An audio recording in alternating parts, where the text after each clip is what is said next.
내 전 재산 훔쳐서 도망가더니 겨우 이렇게 살려고 날 버렸어? 시장 안 골목에서 젊은 재벌이 한 여자에게 쏘아붙였습니다. 여자의 머리 위에는 무거운 쟁반이 올려져 있었고 앞뒤로 쌍둥이를 매달고 있었어요. 밑창 다른 신발, 해져서 구멍난 옷을 입은 여자의 몰골은 처참했습니다. 이 애들은 뭐야? 집 나가자마자 만난 놈 애들이야? 네, 맞아요. 저 같은 쓰레기한테 신경 끄고 가던 길 가세요. 3년 전 전처는 돈 많은 사람에게 가겠다며 전 재산 500만 원을 훔쳐 도망갔어요.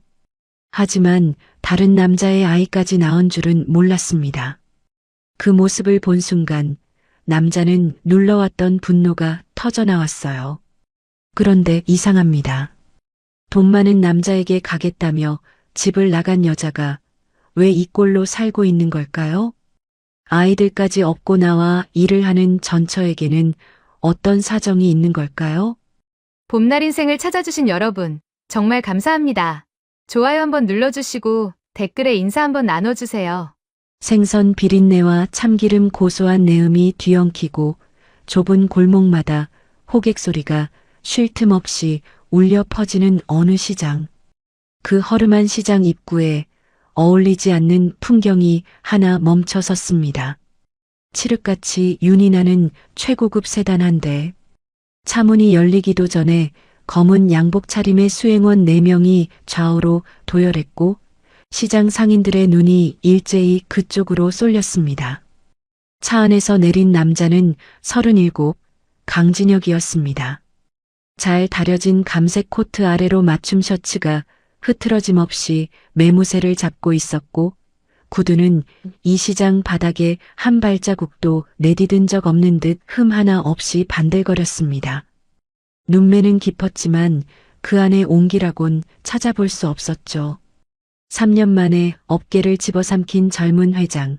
지금 강남 노른자의 땅을 싹쓸이하고 있다는 그 사람이 바로 이 남자였습니다.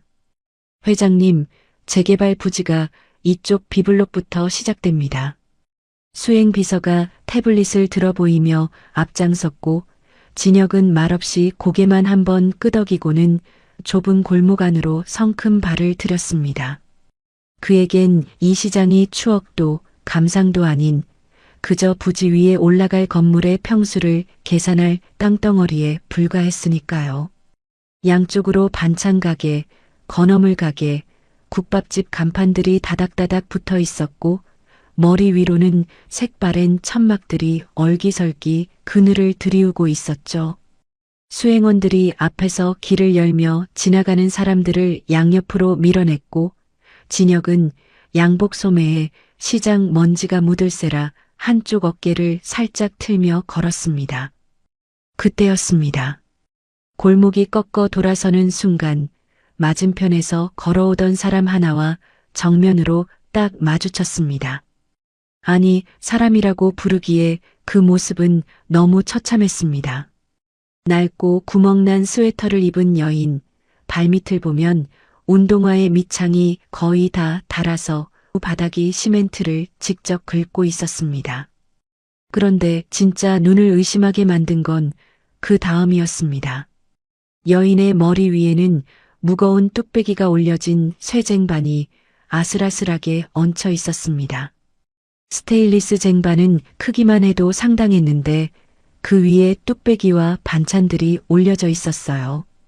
여인은 그 무게를 오직 제 머리와 양손으로 버티고 있었는데 손가락 끝이 하얗게 질려 바들바들 떨리고 있었습니다. 하지만 가장 숨이 막히는 건 그 무거운 쟁반을 이고도 여인의 앞가슴과 등에 포대기 2개가 동여매져 있다는 사실이었습니다. 앞쪽 포대기 안에서는 작은 아이의 발이 삐죽 나와 있었고 등 뒤에서도 또 하나의 아이가 포대기에 파묻힌 채 여인의 등을 꼭 붙잡고 있었습니다. 쌍둥이를 앞뒤로 매단 채 머리 위에 쇠쟁반이 쏟아질까봐 목을 꼿꼿이 세우고 한 발 한 발숨을 헐떡이며 걸어오고 있었던 겁니다. 야, 거기 비켜. 앞에 안 보여? 수행원 하나가 버럭 소리를 질렀습니다. 좁은 골목에서 마주오는 여인이 길을 막고 있었으니까요. 여인의 어깨가 움찔 떨렸습니다. 비키려 해도 양옆은 가게 좌판이 막고 있어 물러설 곳이 없었습니다. 여인이 몸을 옆으로 틀려는 순간 머리 위의 쟁반이 위태롭게 기울었고 여인은 간신히 중심을 잡으며 고개를 번쩍 들어 올렸습니다. 그 순간이었습니다. 강진혁의 걸음이 멈췄습니다. 시간이라는 게 진짜로 멈추는 순간이 있다면 아마 이런 것이겠죠. 주변의 호객 소리도 리어카 바퀴 소리도 참기름 내음도 전부 사라지고 진혁의 세상에는 오직 그 여자의 얼굴만 남았습니다. 볼이 움푹 꺼져 광대뼈가 도드라진 얼굴, 갈라진 입술, 한때 윤기 흐르던 머리카락은 푸석하게 엉겨 이마에 들러붙어 있었습니다. 하지만 그 안에서 진혁이 세상 누구보다 잘 아는 눈동자 하나가 정확히 자신을 올려다보고 있었습니다. 이수연. 3년 전 자신의 전 재산이었던 500만 원을 통째로 훔쳐서 어둠 속으로 사라졌던 그 여자였습니다. 수연도 진혁을 알아봤습니다. 그 순간 여인의 얼굴은 굳어버렸습니다. 입술이 파르르 떨리기 시작했고 동공이 공포에 질려 한없이 커졌습니다. 그 반응을 본 진혁의 입꼬리가 천천히 잔인할 만큼 느리게 올라갔습니다. 이게 누구야? 진혁의 목소리는 낮았습니다. 감정이 없는 것처럼 들릴 만큼 고요했지만 그 고요함 속에 3년치 배신감과 분노가 빽빽하게 눌려 있었죠. 진혁이 한 걸음 다가섰습니다. 수연의 어깨가 한 뼘은 움츠러들었습니다.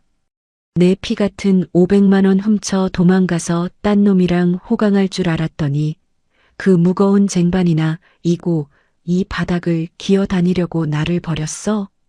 그 말이 좁은 골목 안에서 메아리 치듯 울렸습니다. 주변 상인들의 시선이 일제히 두 사람에게로 꽂혔고 수연의 눈가에 순식간에 눈물이 차올랐습니다. 하지만 수연은 이를 악물었습니다. 떨리는 두 손으로 머리 위 쟁반을 간신히 붙든 채 고개를 떨구며 진혁의 시선을 피했습니다. 쇠쟁반이 아슬아슬하게 기울었고 수연의 앞가슴에 메인 포대기 안에서 새 살배기 시은이가 잠결에 칭얼거리며 고개를 비틀었습니다. 등 뒤에 시우도 엄마의 심장 소리가 미친 듯이 빨라진 걸 느꼈는지 포대기 속에서 몸을 꿈틀거렸습니다. 진혁의 시선이 그 아이들에게로 향하는 순간 수연의 눈동자가 걷잡을 수 없는 공포로 흔들렸습니다. 진혁의 시선이 수연의 앞가슴에 메인 포대기 안으로 천천히 내려갔습니다. 포대기 틈 사이로 보이는 작고 둥근 볼, 잠결에 칭얼대며 입을 오물거리는 아이의 얼굴이었습니다. 그리고 등 뒤에도 아이가 한 명 더. 쌍둥이였습니다. 진혁의 턱이 미세하게 굳었습니다. 3년입니다. 이 여자가 자신을 버리고 사라진 게 정확히 3년 전이었고 저 아이들은 어림잡아도 2~3살 안팎이었습니다. 계산이 맞았습니다. 아니, 진혁의 머릿속에서는 너무나 완벽하게 맞아떨어졌습니다. 이 여자는 자신의 전 재산을 들고 도망치자마자 곧바로 다른 남자의 품에 안겨 저 아이들을 가진 거라고. 자기가 피를 토하며 빈 방바닥을 주먹으로 내리치던 그 시간에 이 여자는 다른 남자의 품속에서 웃고 있었을 거라고. 그 생각이 머리를 채우는 순간 진혁의 관자놀이 위로 핏줄이 붉어졌습니다. 3년간 이를 갈며 삼켜왔던 배신감이 위산처럼 목구멍까지 치밀어 올랐죠. 수연은 그 시선을 느꼈습니다. 진혁의 눈이 아이들 위에 머무는 그 1초가 수연에게는 심장이 10번은 뛰고도 남을 시간이었습니다. 수연이 반사적으로 움직였습니다. 머리 위에 쟁반이 기우뚱하는 것도 잊은 채 한 손으로 앞쪽 포대기를 끌어당겨 시은이의 얼굴을 가슴팍 깊숙이 파묻었고 몸을 비틀어 등 뒤에 시우마저 진혁의 시야에서 벗어나게 했습니다.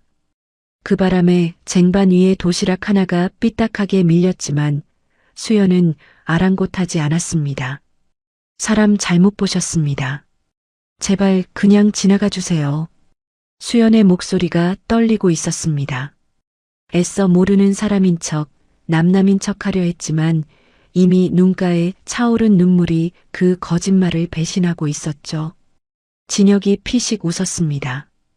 웃음이라기보다는 차라리 헛웃음에 가까웠습니다. 잘못 보긴. 이수현, 내가 네 얼굴을 못 알아볼 것 같아? 한 걸음, 또 한 걸음. 진혁이 수연 쪽으로 거리를 좁혔습니다. 수연은 뒷걸음질을 치려 했지만 등 뒤는 좁은 골목의 막다른 벽이었고 머리 위 쟁반의 무게가 발걸음을 붙잡았습니다. 도망칠 수 없었습니다. 너 좋다고 데려간 그 대단한 새 남자가 얼마나 무능하길래 앞뒤로 아이를 둘이나 매달고 밥 배달이나 하고 살아? 그 말은 비수였습니다. 진혁 자신도 모르게 가장 아픈 곳을 정확히 찔러 넣는 독이 묻은 비수였죠. 수연의 입술이 파르르 떨렸습니다. 하지만 수연은 고개를 숙인 채 아무 말도 하지 않았습니다. 뭐라고 대꾸를 하는 순간 울음이 터져 나올 것 같았으니까요. 진혁은 그 침묵이 더 미웠습니다.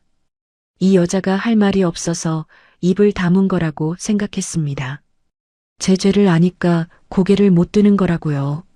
널 호강시켜 준다던 그놈은 이 혹덩이들만 남기고 도망이라도 갔나 보지. 진혁이 한마디를 더 박아 넣었습니다. 그 말이 떨어지는 순간 수연의 어깨가 한번 크게 떨렸습니다.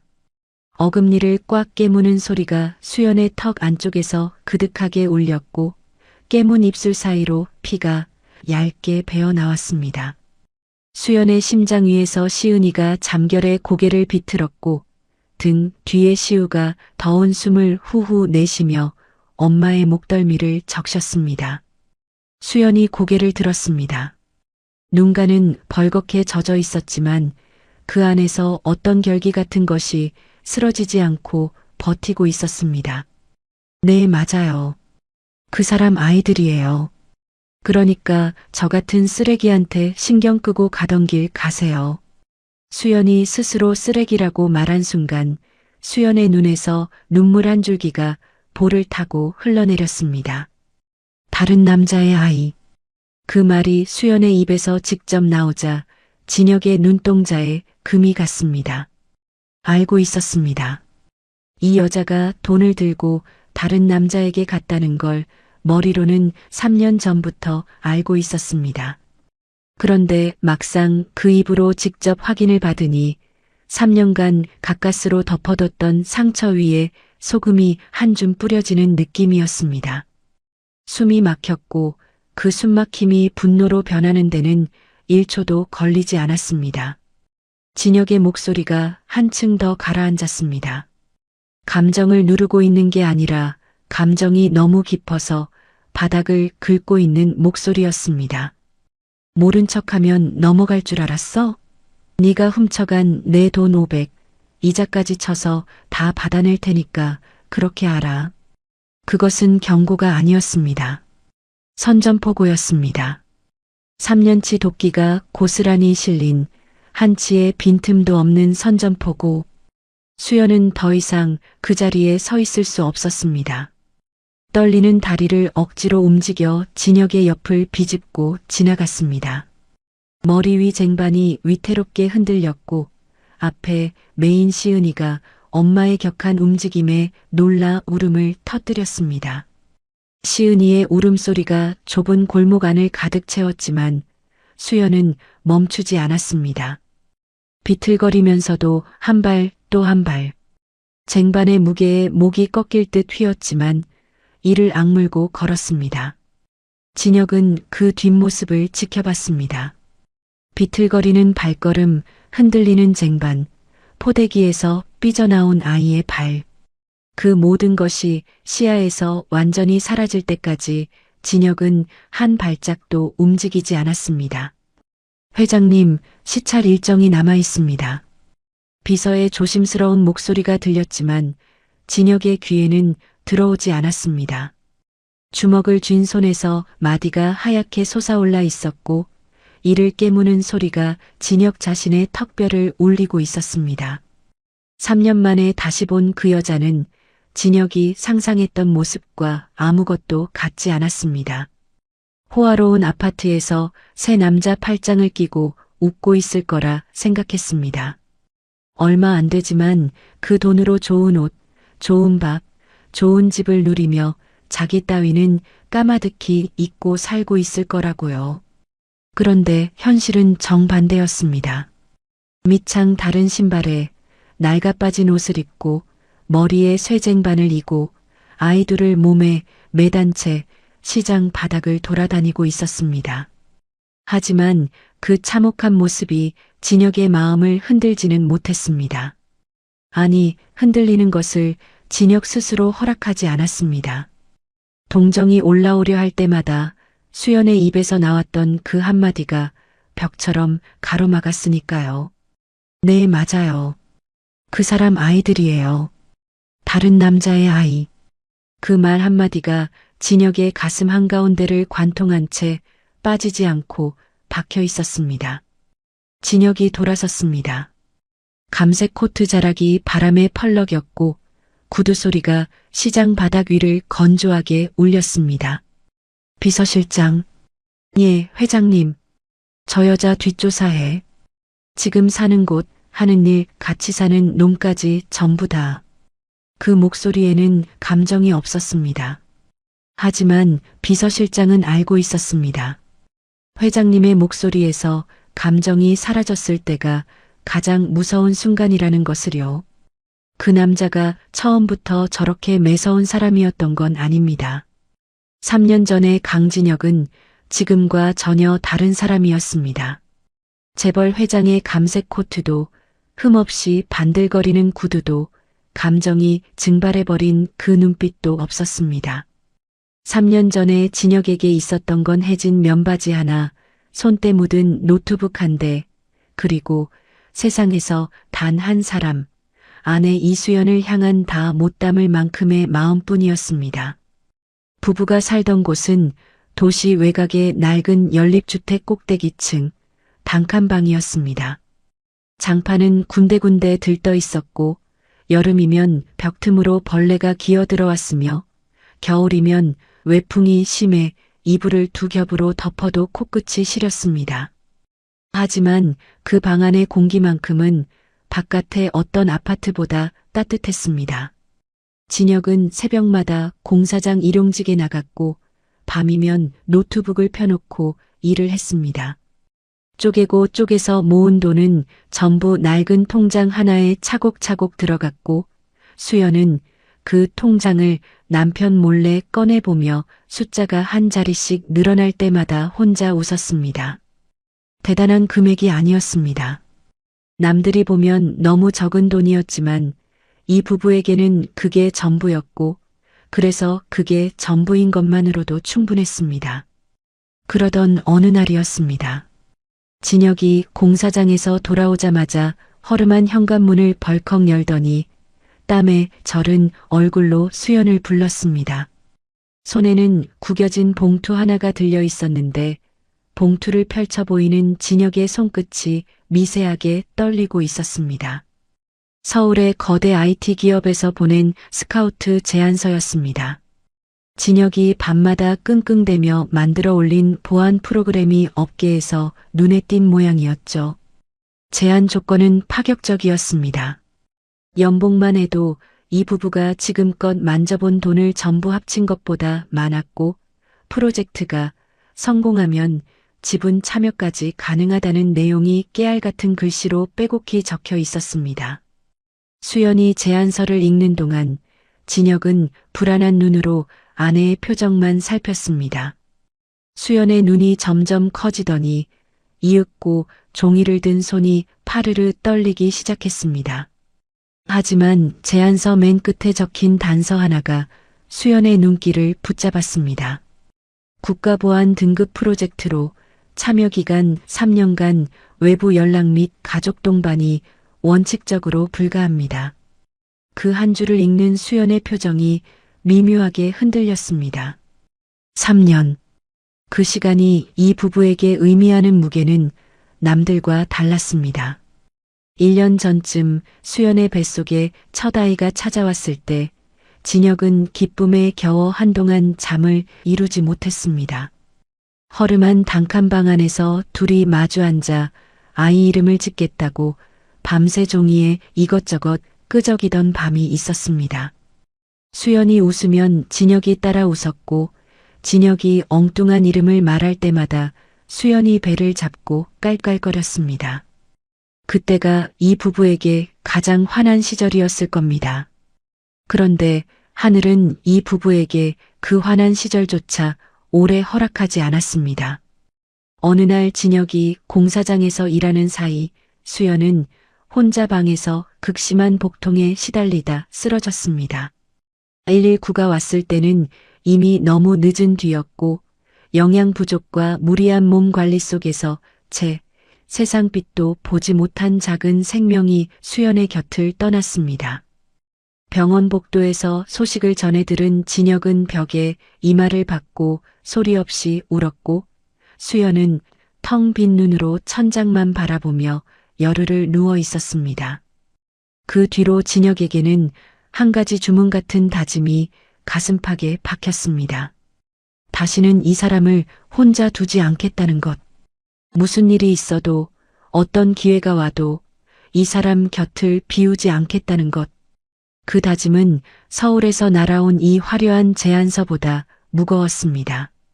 수연이 제안서에서 눈을 떼며 진혁을 올려다봤습니다. 그 눈 안에 여러 가지 감정이 섞여 있었습니다. 기쁨도 있었고 두려움도 있었고 그리고 이미 답을 짐작하고 있는 듯한 서글픔도 묻어 있었습니다. 진혁이 수연의 손에서 제안서를 조심스럽게 뺏어들더니 아내가 보는 앞에서 거침없이 반으로 접었습니다. 그리고 한 번 더, 또 한 번 더, 4번을 접어 주먹만 한 크기로 만든 제안서를 구석의 쓰레기통에 정확하게 던져 넣었습니다. 수연이 화들짝 놀라며 소리쳤습니다. 지금 뭐 하는 거냐고, 이런 기회가 어디서 또 오겠냐고. 하지만 진혁은 아내의 양 어깨를 잡고 눈을 맞추며 한 글자도 흔들림 없는 목소리로 말했습니다. 수연아, 나 서울 안 가. 수연의 입술이 달싹거렸지만 진혁이 먼저 말을 이었습니다. 낡은 선반 위에서 통장 하나를 꺼내 수연의 손에 쥐어줬습니다. 표지가 너덜너덜해진 통장, 잔액 500만 원. 새벽마다 공사장에서 벽돌을 나르고 밤마다 졸음을 참으며 코딩을 해서 조금씩 쌓아 올린 돈이었습니다. 이 돈으로 우리 동네에 작은 컴퓨터 수리점 하나 낼 거야. 크게 벌 순 없겠지만 우리 둘이 밥은 굶지 않을 만큼은 될 거야. 진혁이 수연의 손을 통장째로 감싸주며 말했습니다. 당신 혼자 두고 서울 가서 출세하면 그게 무슨 소용이야. 나는 평생 네 옆에 있을 거야. 그러니까 걱정 마. 수연의 눈에서 눈물이 왈칵 쏟아졌습니다. 입을 손등으로 틀어막았지만 소용이 없었습니다. 울음이 목 안에서부터 비어져 나와 어깨를 들썩이게 했고 수연은 결국 진혁의 가슴에 이마를 묻고 한참을 울었습니다. 미안해서 울었습니다.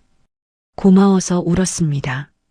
그리고 이 사람의 날개를 자기가 꺾고 있다는 생각에 숨이 막혀서 울었습니다. 진혁은 그런 수연의 등을 토닥이며 아무 말 없이 안아주었습니다. 창밖으로 연립주택 옥상 위에 하늘이 보였습니다.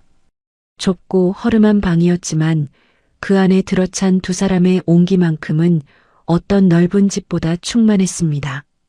이것이 3년 전의 강진혁이었습니다. 제 모든 것을 기꺼이 내려놓고 아내의 곁을 지키는 것만으로 세상을 다 가진 줄 알았던 남자. 지금 시장 골목에서 전철을 향해 독을 내뱉던 그 얼음 같은 남자의 아내. 한때 이토록 따뜻한 심장이 뛰고 있었다는 걸 아는 사람은 이제 이 세상에 이수연밖에 남지 않았습니다. 그리고 바로 그 따뜻함이 수연을 가장 잔인한 선택으로 내몰게 됩니다. 진혁이 스카우트 제안서를 쓰레기통에 던져 넣은 날로부터 며칠 뒤의 일이었습니다. 수연의 몸이 이상했습니다.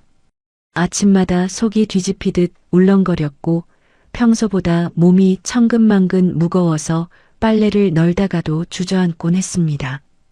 수연은 대수롭지 않게 여겼습니다.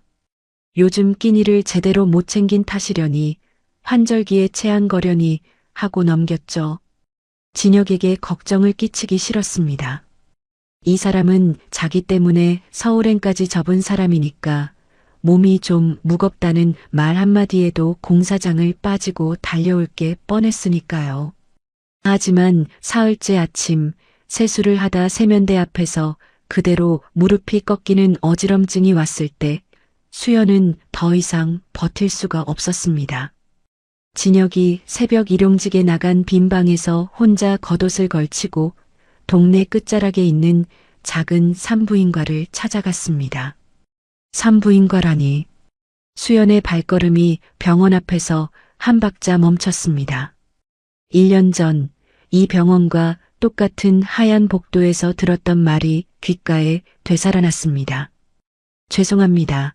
아이 심장이 멈췄습니다. 그 한마디에 세상이 꺼졌던 날. 병원을 나서던 날의 공기가 아직도 피부 위에 남아있는 것 같았습니다. 수연은 심호흡을 한 번 하고 병원 문을 밀었습니다.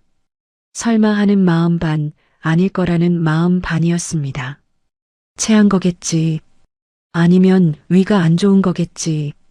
그렇게 스스로를 달래며 진료실 의자에 앉았습니다. 초음파 젤리가 배 위에 닿았을 때 수연은 모니터를 보지 않으려 했습니다. 눈을 질끈 감았습니다.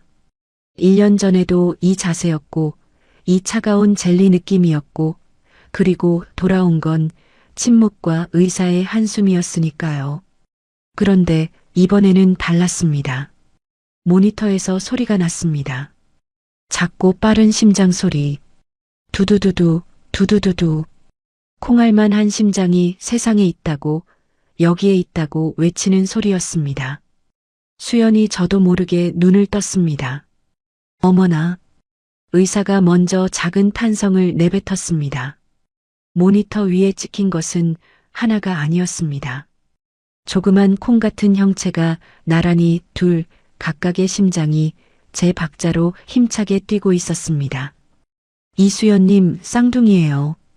여기 이쪽이 한 명, 그리고 바로 옆에 한 명 더. 두 심장 다 아주 힘차게 뛰고 있어요. 수연은 아무 말도 할 수 없었습니다. 모니터 속 두 개의 콩알을 바라보는 눈에서 눈물이 소리 없이 흘러내렸습니다. 입을 벌렸지만 말 대신 숨만 가쁘게 새어나왔고 두 손이 무의식적으로 자기 배 위를 어루만졌습니다. 살아있었습니다. 1년 전에 하늘이 데려간 그 자리에 이번에는 둘이나 찾아와 준 겁니다. 수연의 머릿속에 진혁의 얼굴이 떠올랐습니다. 이 소식을 들으면 이 사람이 얼마나 좋아할까? 아이 이름을 짓자며 밤새 종이에 끄적이던 그 밤처럼 이번에는 두 개의 이름을 써야 한다며 얼마나 들뜰까? 수연은 손등으로 눈물을 훔치며 웃었습니다. 진료실 안에서 혼자 웃고 혼자 우는 여자가 이상해 보였을 수도 있지만 그 순간만큼은 세상의 모든 행복이 자기 배 안에 들어와 있는 것 같았습니다. 하지만 의사의 표정이 변하고 있었습니다. 초음파 화면을 좀 더 자세히 들여다보던 의사의 미간에 주름이 깊어졌고 마우스를 클릭하는 손가락이 느려졌습니다. 수연은 그 미묘한 변화를 놓치지 않았습니다. 1년 전에도 의사가 똑같은 표정을 지었으니까요. 웃음이 걷히고 침묵이 내려앉고 그 다음에 세상을 무너뜨리는 말이 나오는 그 순서를 수연의 몸은 기억하고 있었습니다. 선생님, 왜 그러세요? 아이들 괜찮은 거 맞죠? 수연의 목소리가 가늘어졌습니다. 의사가 초음파 기기를 내려놓고 수연을 바라봤습니다. 이수연님, 아이들 심장은 건강합니다. 그건 분명해요. 그런데 산모 쪽 상태가 많이 좋지 않습니다. 자궁경관무력증? 의사의 입에서 나온 진단명이었습니다. 쉽게 말하면 아이들을 지탱하는 자궁 입구의 힘이 너무 약해서 지금 상태로는 아이들의 무게를 버텨낼 수가 없다는 뜻이었습니다. 거기에 심한 영양실조까지 겹쳐 있었습니다. 산모의 몸이 자기 하나도 제대로 먹여 살리지 못하는 상태에서 두 생명을 품고 있으니 언제 무슨 일이 일어나도 이상하지 않다는 거였죠. 당장 입원하셔서 자궁경부 봉축술을 받으셔야 합니다. 수술 후에도 최소 달수를 채울 때까지 안정을 취해야 하고요. 솔직하게 말씀드리면 지금 이 상태로 일상생활을 계속하시면 산모도 아이들도 장담하기 어렵습니다. 의사의 목소리는 담담했지만 그 담담함이 오히려 문장의 무게를 짓눌렀습니다. 장담하기 어렵다. 그 말이 수연의 귀 안에서 메아리 쳤습니다. 수연이 양손으로 자기 배를 감싸 쥐었습니다. 조금 전까지 세상을 다 가진 것 같던 그 두 손이 지금은 부들부들 떨리고 있었습니다. 입원하면 비용이 얼마나 나올까요? 수연의 입에서 나온 첫 질문은 아이의 상태가 아니라 돈이었습니다. 그것이 이 여자가 살고 있는 현실이었습니다. 의사가 잠시 뜸을 들이다 대략의 견적을 적어 내밀었습니다. 수술비, 입원비, 약제비, 고위험 임산부 관리비.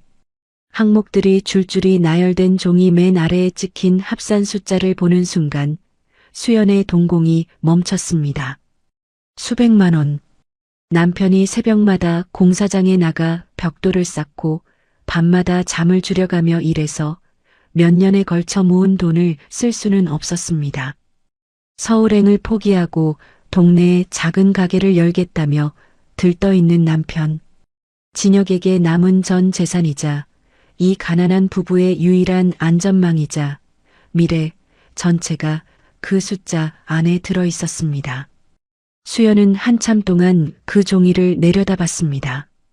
글자가 흐려졌다가 또렷해졌다가를 반복했는데 종이가 흔들리는 게 아니라 수연의 눈에 눈물이 차올랐다 빠졌다를 반복하고 있었던 겁니다. 초음파 사진 한 장을 가슴에 꼭 쥐고 병원을 나선 수연의 발걸음은 올 때와 완전히 달라져 있었습니다. 올 때는 체한 줄 알고 가벼운 마음이었는데 돌아가는 길에는 기쁨과 공포가 동시에 두 어깨를 짓누르고 있었습니다. 오른손에는 두 개의 심장이 찍힌 초음파 사진이, 왼손에는 병원비 견적서가 들려 있었습니다. 기적과 벼랑 끝이 같은 날 한꺼번에 찾아온 겁니다. 연립주택으로 돌아오는 골목길에서 수연은 걸음을 멈추고 하늘을 올려다봤습니다.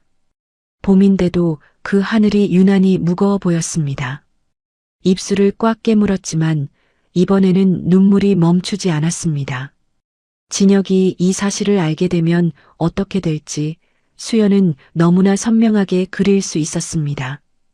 그 사람은 가게를 포기할 겁니다. 500만 원 전부를 병원비로 내놓을 겁니다. 그리고 또다시 공사장을 전전하며 빈 통장을 안고 아내의 병실 복도에서 라면 한 그릇으로 끼니를 때우며 자기 인생을 전부 수연에게 쏟아부을 겁니다. 서울도 가게도 미래도 전부 놓아버리고요. 그게 강진혁이라는 사람이니까요. 수연은 그걸 누구보다 잘 알았고 그래서 누구보다 두려웠습니다. 그날 밤 수연은 잠들지 못했습니다. 진혁은 내일 아침 가게를 가계약을 하러 간다며 오랜만에 편한 얼굴로 잠들어 있었습니다.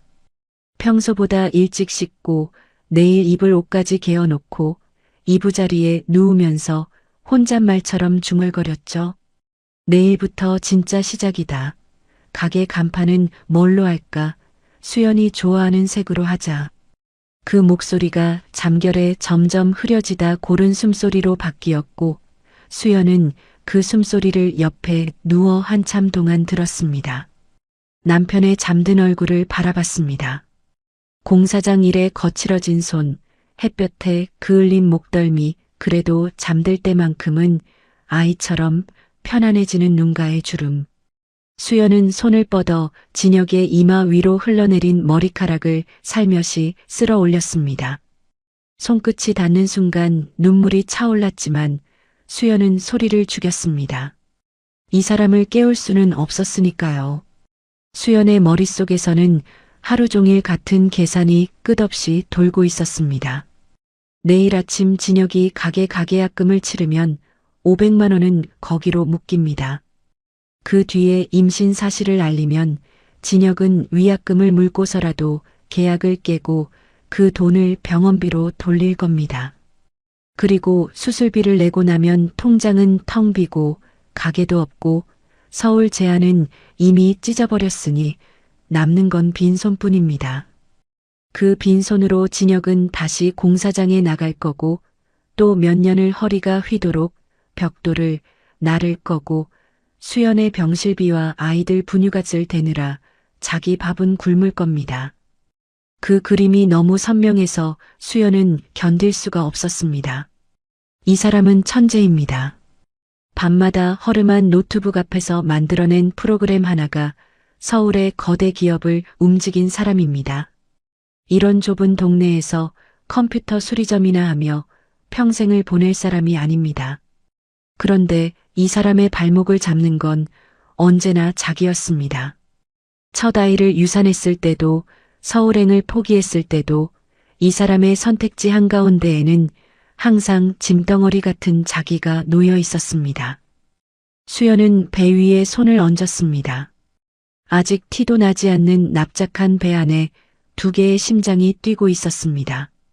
이 아이들을 살리려면 돈이 필요합니다. 하지만 그 돈을 쓰는 순간 이 사람의 미래는 또다시 사라집니다. 아이들을 살리면서 동시에 이 사람을 날아오르게 할 방법. 수연은 밤새 그 답을 찾으려 했고 결국 찾아낸 답은 단 하나뿐이었습니다. 자신이 악녀가 되는 것, 남편이 자기를 미워하게 만드는 것, 이를 갈게 만드는 것, 다시는 돌아보지 않게 만드는 것. 그래야 이 사람이 자기한테 발목 잡히지 않고 서울로 갑니다. 자기한테 퍼부을 분노와 배신감이 독이 되어 그 도끼로 어떻게든 살아남을 테니까요. 이 사람은 그런 사람이니까요. 무너지면 주저앉는 게 아니라 이를 악물고 일어서는 사람이니까요.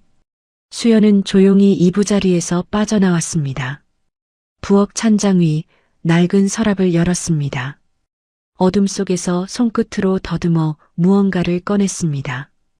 이 안에 500만 원이 들어 있었습니다. 진혁이 새벽마다 공사장에서 흘린 땀, 밤마다 모니터 앞에서 버틴 시간, 추운 겨울에 점퍼 하나 사 입는 것도 아까워하며 쌓아 올린 돈이었습니다.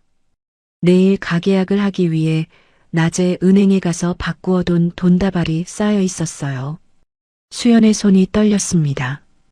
이 돈을 들고 나가는 순간 자기는 남편의 전 재산을 훔쳐 달아난 도둑이 되는 겁니다. 하지만 수연은 그 돈을 품 안에 넣었습니다. 그리고 식탁 위에 앉아 메모지를 한 장 꺼냈습니다. 펜을 쥔 손이 글씨를 쓰지 못하고 한참을 허공에 머물렀습니다. 첫 글자를 적는데 얼마나 걸렸는지 모릅니다. 수연의 눈에서 흘러내린 눈물이 메모지 위에 떨어져 종이가 울퉁불퉁하게 불었지만 수연은 그 위에 펜을 눌러 글씨를 써내려갔습니다. 난 구멍가게 사장 마누라로 썩기 싫어. 돈 많은 남자한테 갈 테니 잘난 너는 서울이나 가버려. 수연이 쓴 건 그 2줄이 전부였습니다. 더 쓰면 거짓말이 무너질 것 같았으니까요. 한 글자라도 더 적으면 진짜 마음이 새어나올 것 같아서 가장 독하고 가장 짧은 문장만 남기고 펜을 놓았습니다. 수연은 메모지를 식탁 한가운데 놓고 잠든 진혁을 마지막으로 한번 돌아봤습니다. 이불 밖으로 삐져나온 진혁의 손이 보였습니다. 거칠고 굳은 살이 박이고 손톱 밑에 시멘트 가루가 낀 그 손. 그 손이 퇴근할 때마다 수연의 머리카락을 쓸어 넘겨주던 손이었습니다. 라면을 끓여주던 손이었습니다. 첫 아이를 잃은 날 밤 수연의 등을 밤새 토닥여주던 손이었습니다. 수연이 입술을 깨물었습니다. 소리가 날까봐 손으로 입을 틀어막고 어깨를 잔뜩 웅크린 채 문 앞에서 한참을 서 있었습니다. 한 발만 내디디면 이 방을 영영 나서게 되는 거였습니다. 이 사람의 아내가 아니라 이 사람의 전 재산을 훔쳐 달아난 파렴치한 여자가 되는 거였습니다. 수연은 배 위에 손을 한번 얹고 소리 없이 입을 움직였습니다. 엄마가 꼭 지켜줄게. 그리고 문을 열고 나갔습니다. 아무 소리도 내지 않고 낡은 현관문이 닫히는 소리마저 두 손으로 잡아주기며 새벽 어둠 속으로 사라졌습니다. 다음 날 아침 진혁은 유난히 기분 좋게 눈을 떴습니다. 오늘이 가게약 날이었으니까요. 수연에게 같이 가게 보러 가자고 말하려다 옆자리가 비어 있는 걸 보고 부엌을 두리번거렸습니다. 화장실도 베란다도 어디에도 수연은 없었습니다. 그때 식탁 위에 놓인 메모지 한 장이 눈에 들어왔습니다. 종이가 울퉁불퉁하게 불어 있었고 군데군데 잉크가 번져 있었습니다. 진혁은 아무 생각 없이 그 종이를 집어들었습니다. 두 줄을 읽는데 3초가 걸렸습니다. 그리고 그 두 줄의 의미가 머리에 닿는 데는 10초가 더 걸렸습니다. 진혁이 서랍을 열었습니다. 돈이 없었습니다. 옷장을 열었습니다. 수연의 옷이 없었습니다. 신발장을 봤습니다. 수연의 낡은 운동화가 없었습니다. 진혁의 손에서 메모지가 바닥으로 떨어졌습니다. 무릎에 힘이 풀려 그 자리에 주저앉았습니다. 눈앞이 하얘졌다가 시뻘겋게 물들었다가를 반복했고 심장이 가슴 밖으로 튀어나올 것처럼 미친 듯이 뛰었습니다. 500만 원. 전 재산입니다. 새벽마다 일어나 공사장에 가고 밤마다 잠을 줄여가며 코드를 짜고 겨울에 점퍼 한 벌 사는 것도 참으며 이 사람과 함께 미래를 짓기 위해 벽돌처럼 한 장 한 장 쌓아 올린 전부였습니다. 그 전부를 이 사람이 가지고 갔습니다. 돈 많은 남자한테 간다는 두 줄짜리 편지만 남기고요.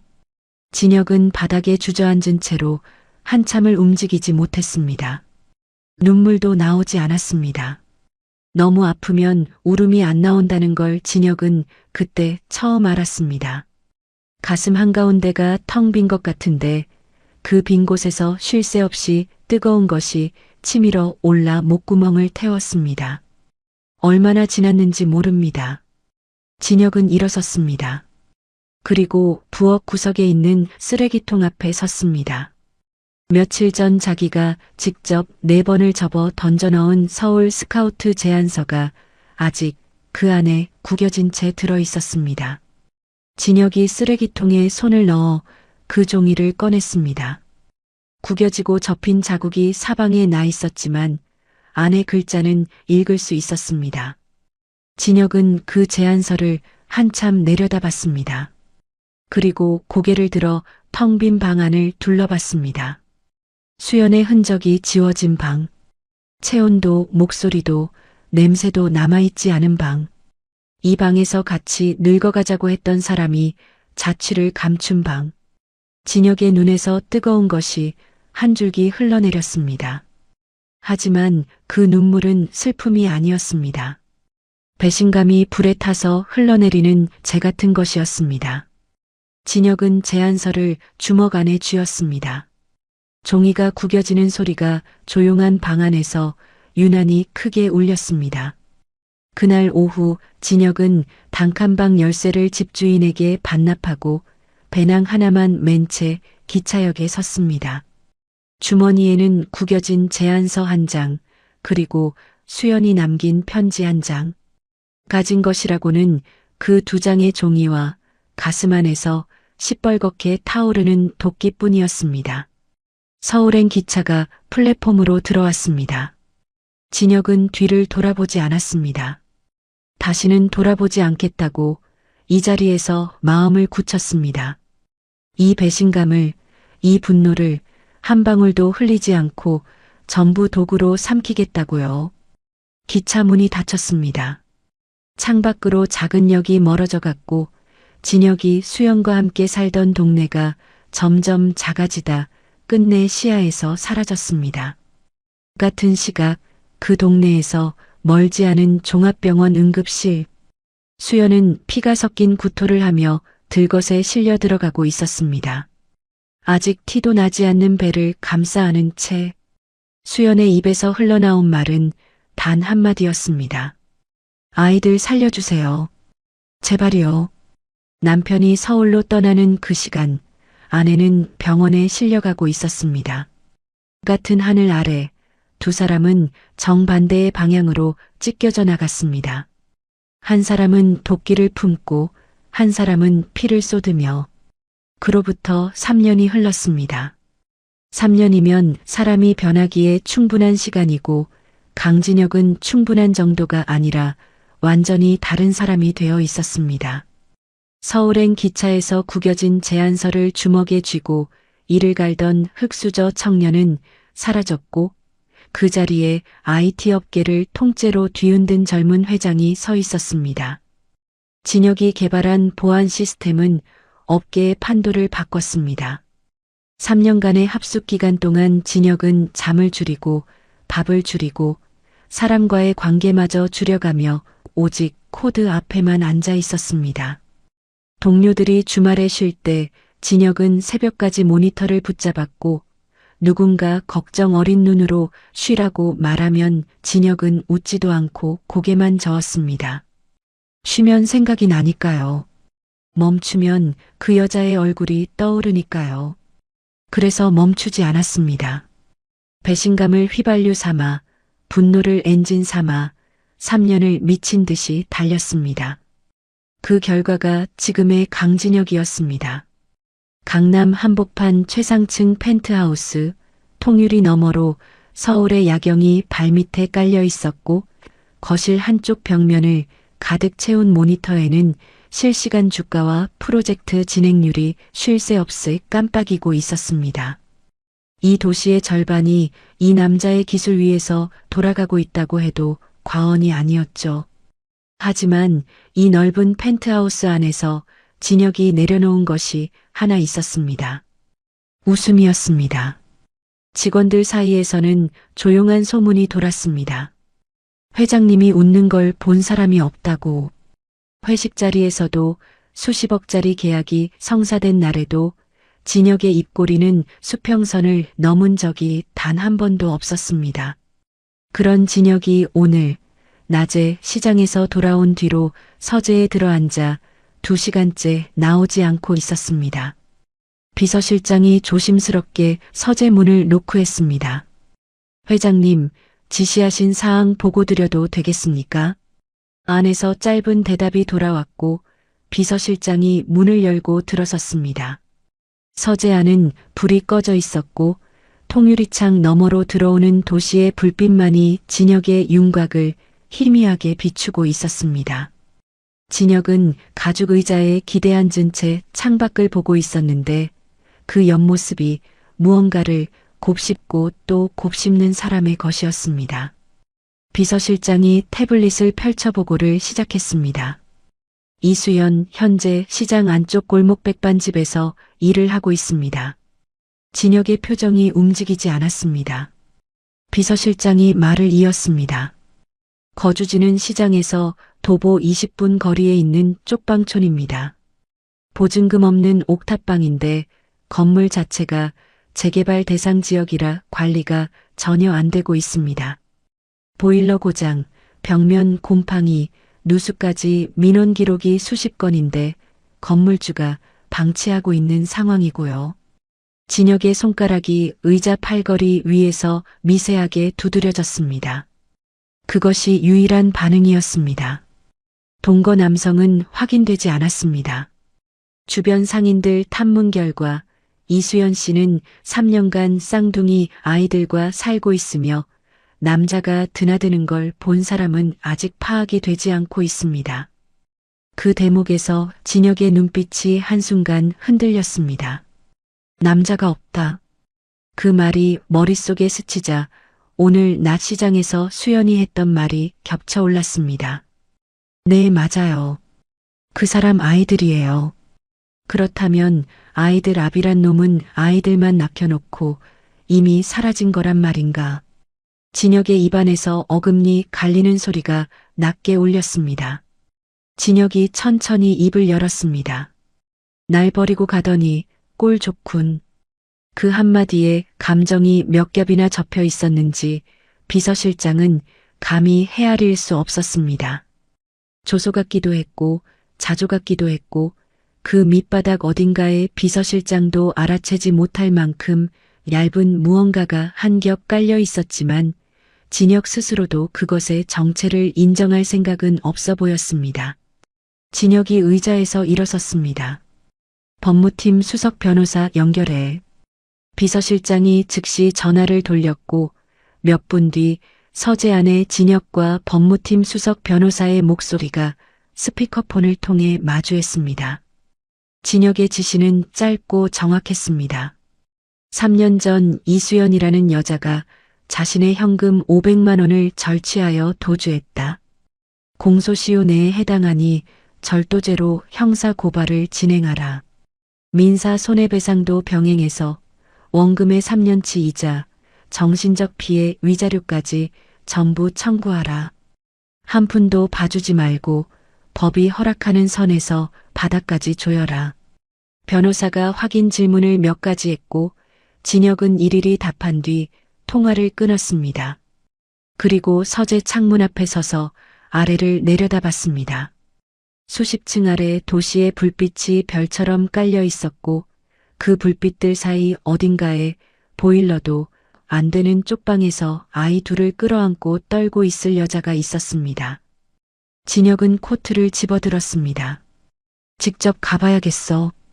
비서실장이 눈을 크게 떴습니다. 회장님, 지금 밤입니다. 내일 아침 법무팀이 움직이면 되는 일인데 직접 나가실 필요까지는. 그 여자가 3년간 어떤 꼴로 살았는지 내 눈으로 봐야겠어. 내 돈 훔쳐가지고 나가서 바로 아이까지 낳고 살다니. 이게 말이 돼? 진혁의 목소리에는 더 이상의 논의를 허락하지 않는 무게가 실려 있었습니다. 비서실장은 입을 다물고 경호팀의 출동 지시를 내렸습니다. 검은색 세단 2대가 펜트하우스 지하 주차장을 빠져나갔습니다. 강남의 번쩍이는 네온을 뒤로하고 차는 점점 어두운 골목으로, 더 어두운 골목으로 들어갔습니다. 고급 아파트 단지가 사라지고 빌라가 나타나고 빌라마저 사라지면 낡은 연립주택과 슬레이트 지붕들이 다닥다닥 이어지는 풍경이 차창 너머로 펼쳐졌습니다. 차가 더 이상 들어갈 수 없는 좁은 골목 입구에서 멈췄습니다. 진혁이 차 문을 열고 내렸을 때 코끝을 찌른 건 하수구 냄새였습니다. 가로등은 3개 중 하나만 켜져 있었고 그마저도 깜빡거리며 골목을 불안하게 비추고 있었습니다. 진혁은 그 골목 안으로 걸어 들어갔습니다. 경호원 둘이 뒤를 따랐고 진혁의 감색 코트가 축축한 골목바람에 펄럭였습니다. 구두 밑에서 무릉덩이가 찰박거릴 때마다 진혁의 미간이 미세하게 좁혀졌지만 발걸음은 멈추지 않았습니다. 비서실장이 안내한 주소지 건물 앞에 도착했을 때 진혁은 고개를 들어 건물을 올려다봤습니다. 건물이라 부르기에도 민망한 3층짜리 구조물이었습니다. 외벽 페인트는 벗겨질 대로 벗겨져 속살이 드러나 있었고 1층 입구의 철문은 녹이 슬어 반쯤 열린 채 방치되어 있었습니다. 그리고 그 건물 꼭대기 옥상 위에 벽돌과 슬레이트로 어거지로 올린 옥탑방 하나가 쪼그리고 앉아 있었습니다. 창문으로 희미한 불빛이 새어나오고 있었는데 그것이 이 건물에서 유일하게 사람이 살고 있다는 증거였습니다. 진혁이 녹슨 계단을 올라가기 시작했습니다. 계단은 한 발을 내디딜 때마다 삐걱거렸고 벽에는 습기가 배어 손을 대면 축축하게 묻어 나왔습니다. 3층을 지나 옥탑으로 올라가는 마지막 계단 앞에 섰을 때 진혁의 발걸음이 잠깐 멈췄습니다. 옥탑방 문 너머에서 아이의 가느다란 울음소리가 새어나오고 있었습니다. 그리고 그 울음 사이로 여자의 낮은 목소리가 겹쳤습니다. 쉬쉬, 괜찮아. 엄마가 여기 있어. 떨리면서도 아이를 달래는 목소리. 진혁은 그 소리를 듣고도 표정을 바꾸지 않았습니다. 이 문 안에 있는 건 자기를 배신한 여자이고 다른 남자의 아이들이라고 가슴 안에서 뜨거운 것이 올라오는 걸 이를 악물고 눌러 담았습니다. 진혁이 옥탑방 문 앞에 섰습니다. 녹슨 손잡이에 손을 올렸습니다. 문이 열렸습니다. 잠금 장치고 뭐고 없었습니다. 진혁이 손잡이를 돌리자 녹슨 경첩이 끼익 소리를 내며 안쪽으로 밀렸고 그 틈 사이로 방 안의 공기가 밀려 나왔습니다. 습기와 곰팡이 그리고 아이의 땀 냄새가 뒤섞인 공기였습니다. 진혁의 미간이 저절로 찌푸려졌습니다. 방이라고 부를 수 있는 것인지조차 모를 공간이었습니다. 2평이 채 안 되는 크기에 벽지는 곰팡이로 얼룩져 본래 무슨 색이었는지 알아볼 수 없었습니다. 천장 한쪽에서 물이 새는지 양동이가 하나 놓여 있었고 그 안에 고인 물에서 비린 냄새가 올라왔습니다. 형광등은 수명이 다해가는지 지지직거리며 불빛이 끊임없이 떨렸고 그 불안한 빛 아래로 방 안의 전부가 드러났습니다. 가구라고 할 것이 거의 없었습니다. 구석에 팔걸이가 부러진 미니 서랍장 하나, 그 옆으로 아이 옷까지 몇 벌이 쌓여 있었고 맞은편 벽에는 물기 있는 수건이 못에 걸린 채 늘어져 있었습니다. 싱크대라고 부르기에도 민망한 작은 개수대에 젖병 2개가 엎어져 있었는데 그 옆에 놓인 분유통은 바닥을 긁어 담아도 한 숟가락이나 남았을까 싶을 만큼 비어 있었습니다. 하지만 진혁의 시선을 가장 먼저 붙잡은 건 방바닥이었습니다. 보일러가 나간 지 오래된 게 분명했습니다. 방바닥에서는 온기는커녕 냉기가 올라오고 있었습니다. 그 얼음장 같은 바닥 위에 깔린 얇은 이불 하나, 그 이불 안에서 수연이 2 아이를 가슴에 품고 웅크리고 있었습니다. 수연의 상태는 낮 시장에서 봤을 때보다 더 나빠져 있었습니다. 얼굴이 벌겋게 달아올라 있었는데 그건 열이 아니라 아이들의 열이었습니다. 여자아이의 볼이 불덩이처럼 빨갛게 달아 있었고 숨을 쉴 때마다 가느다란 갈에 끓는 소리가 목 안에서 그르렁거렸습니다. 남자아이는 눈을 반쯤 뜬 채 힘없이 엄마의 가슴팍에 얼굴을 묻고 있었는데 이마에 얹힌 수건에서 물이 뚝뚝 떨어지고 있었습니다. 수연은 2 아이를 한 팔씩 안은 채 체온이라도 나눠주려는 듯 자기 몸을 이불 바깥으로 빼놓고 맨몸으로 아이들을 감싸고 있었습니다. 그 수연의 입술은 파랗게 질려 있었고 이가 부딪히는 소리가 가늘게 새어나왔습니다. 문이 열리는 소리에 수연이 고개를 들었습니다. 그리고 어둠 속에서 들어서는 진혁의 윤곽을 알아본 순간 수연의 눈에 공포가 번졌습니다. 낮에 시장 골목에서 봤을 때와는 차원이 다른 공포였습니다. 시장에서는 그래도 사람들이 있었고 골목이 있었고 도망칠 방향이라도 있었습니다. 하지만 지금은 한밤중이고 이 좁은 방 안에는 열이 끓는 아이 둘과 자기뿐이었습니다. 수연이 본능적으로 2 아이를 끌어안으며 몸을 돌렸습니다.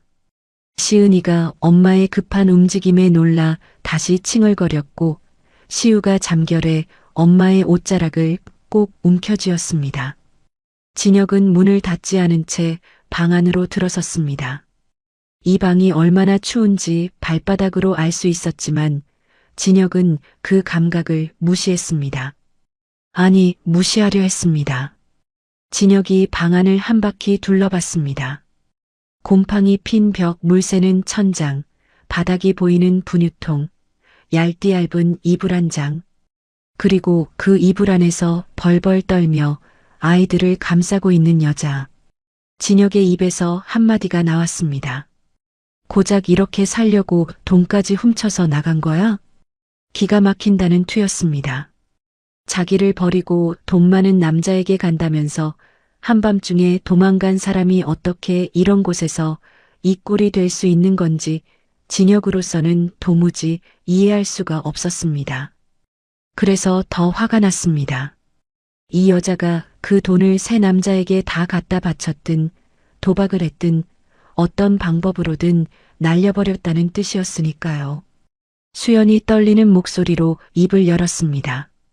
아이들을 등 뒤에 감춘 채 진혁을 올려다보는 눈이 간절했습니다. 제가 어떻게든 그 돈 갚을게요. 시간만 주세요.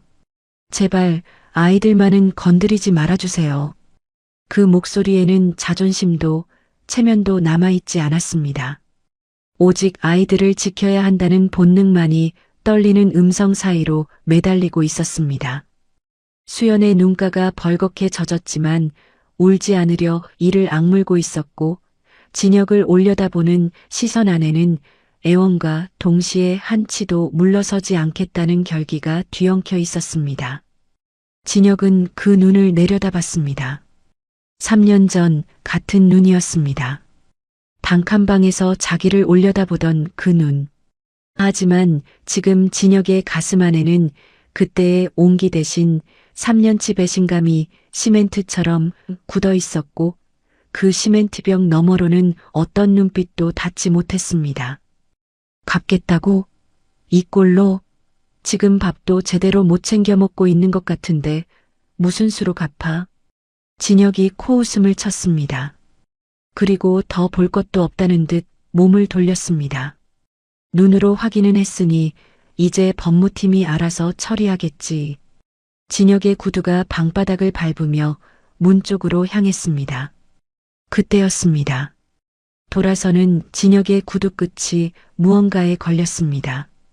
문 옆에 놓여있던 작은 서랍장이었습니다. 좁은 방에서 문까지의 거리가 두어 걸음밖에 안 되다 보니 서랍장이 동선을 가로막고 있었던 겁니다. 평소에 진혁이라면 피해갔겠지만 이 방의 냉기와 곰팡이 냄새와 아이 울음소리가 뒤섞여 신경이 잔뜩 곤두서 있던 참이었습니다. 진혁이 홧김에 구두 끝으로 서랍장을 툭 걷어찼습니다. 큰 힘을 준 것은 아니었습니다. 하지만 서랍장 자체가 워낙 낡고 헐거웠던 탓에 그 가벼운 충격에도 서랍장 전체가 옆으로 흔들리며 벽에서 떨어졌습니다.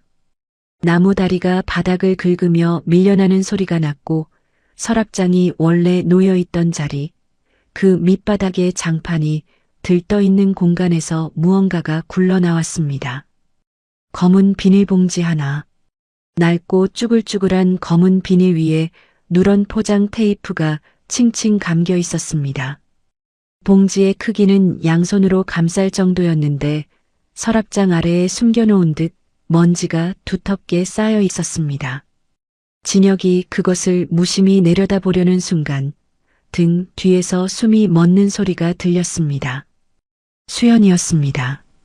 두려움으로 가득한 얼굴로 비닐봉지를 응시하는 수연의 동공이 극도의 공포에 질려 한없이 커져 있었습니다.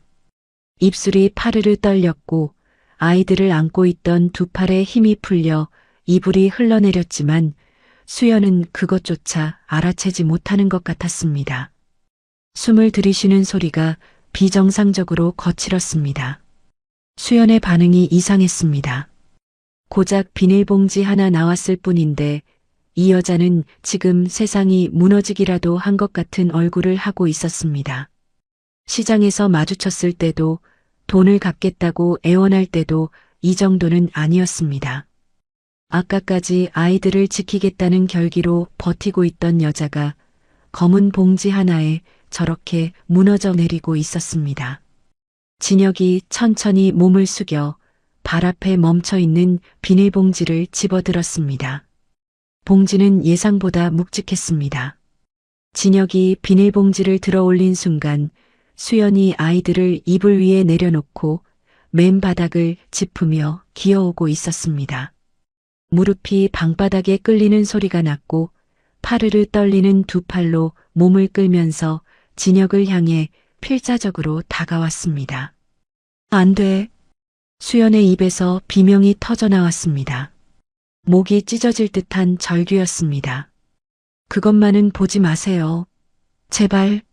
수연이 바닥을 기어 진혁의 발 앞까지 다다랐고 떨리는 두 손으로 진혁의 손에 들린 비닐봉지를 낚아채려 했습니다. 손톱이 비닐 위를 긁었지만 테이프가 칭칭 감긴 봉지는 미끄러져 빠져나갔고 수연은 허공을 움켜쥔 채 다시 팔을 뻗었습니다. 진혁이 한 발 뒤로 물러서며 봉지를 수연의 손이 닿지 않는 높이로 올렸습니다. 그래도 수연은 포기하지 않았습니다. 엎어진 채로 진혁의 바짓단을 움켜쥐며 매달렸습니다.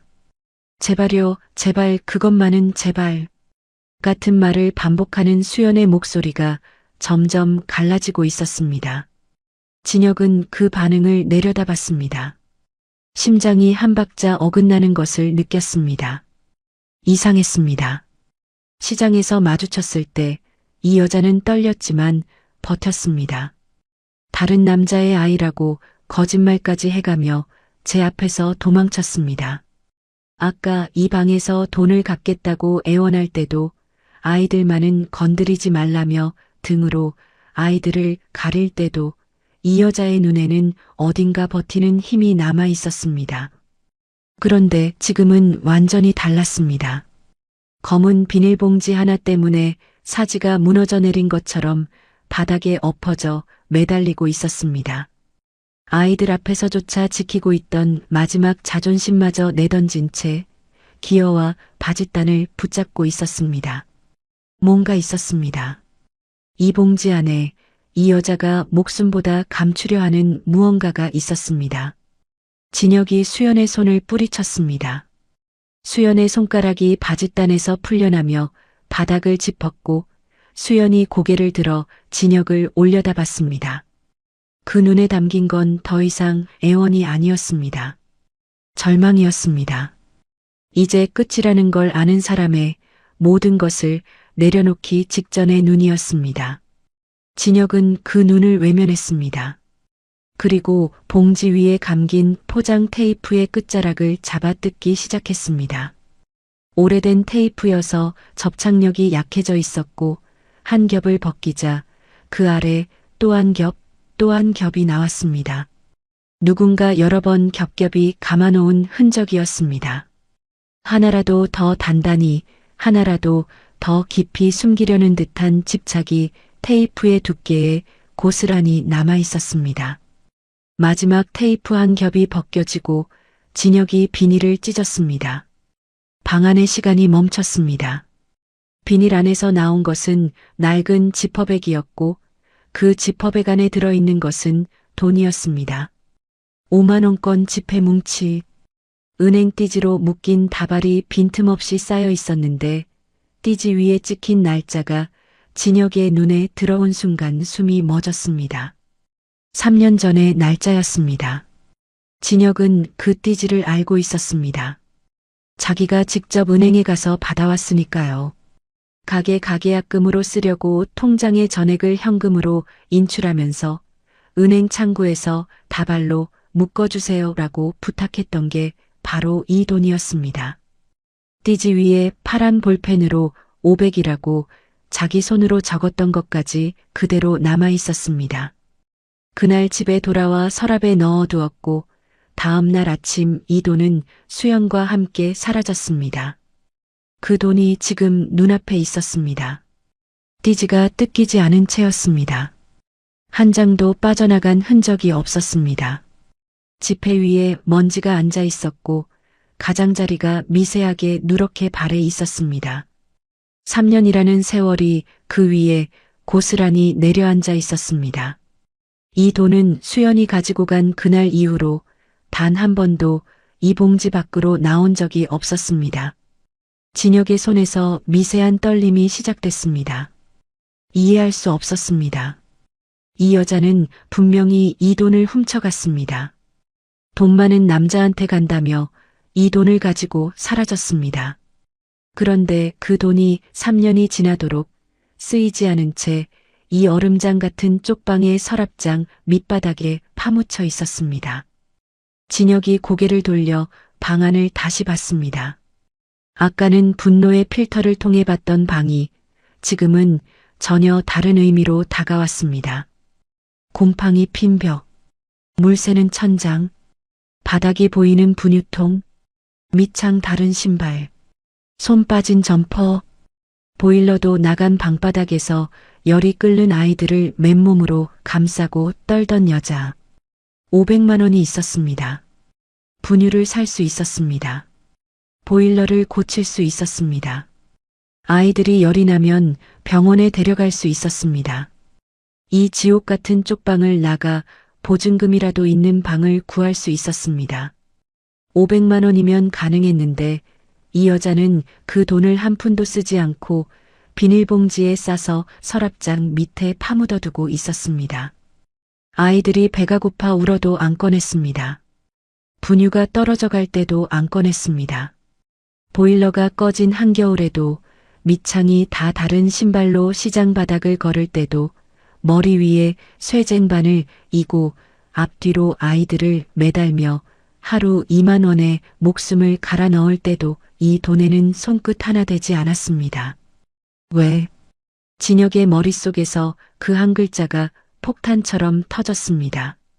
이게 왜 여기 있어? 진혁의 목소리가 갈라졌습니다. 3년간 유지해온 냉정함의 표면에 처음으로 금이 가는 소리였습니다. 밥 굽는 애들을 두고 왜 이 돈을 한 푼도 안 쓰고 썩히고 있어? 고함이었습니다. 이 좁은 방 안을 가득 채우는 통제력을 잃은 고함이었습니다. 잠결에 칭얼거리던 시은이가 그 소리에 놀라 울음을 터뜨렸고 시우가 이불 속에서 몸을 움츠렸습니다. 수연은 바닥에 엎어진 채 대답하지 못했습니다. 어깨만 미세하게 떨리고 있었고 바닥에 닿은 이마 아래로 눈물이 흘러 장판 위에 작은 얼룩을 만들고 있었습니다. 진혁은 답을 기다렸습니다. 하지만 수연의 입에서는 아무 말도 나오지 않았습니다. 그 침묵이 진혁의 귓속에서 윙윙거리며 울렸고 손에 쥔 500만 원 뭉치가 천근만근의 무게로 손바닥을 짓눌렀습니다. 3년간 한치의 의심 없이 믿어왔던 이야기에 균열이 가기 시작했습니다. 진혁의 손이 떨리고 있었습니다. 대답을 기다렸지만 수연은 바닥에 엎어진 채 아무 말도 하지 않았고 방 안에는 시은이의 가느다란 울음소리와 진혁의 거친 호흡만이 교대로 울리고 있었습니다. 그때 진혁의 손에서 돈뭉치가 미끄러졌습니다. 떨림을 감당하지 못한 손가락 사이로 빠져나가며 바닥에 떨어졌고 그 충격의 안에 돈과 함께 들어있던 무언가가 밖으로 튀어나왔습니다. 작은 종이 한 장과 손바닥만 한 낡은 공책 하나. 종이가 바닥에 닿으며 사각거리는 소리가 났습니다. 진혁이 시선을 내렸습니다. 바닥에 엎어져 떨어진 종이는 사진이었습니다. 한때는 하했을 이나지가 세월에 누렇게 발해 있었고 모서리가 닳아 보풀이 일어나 있었습니다.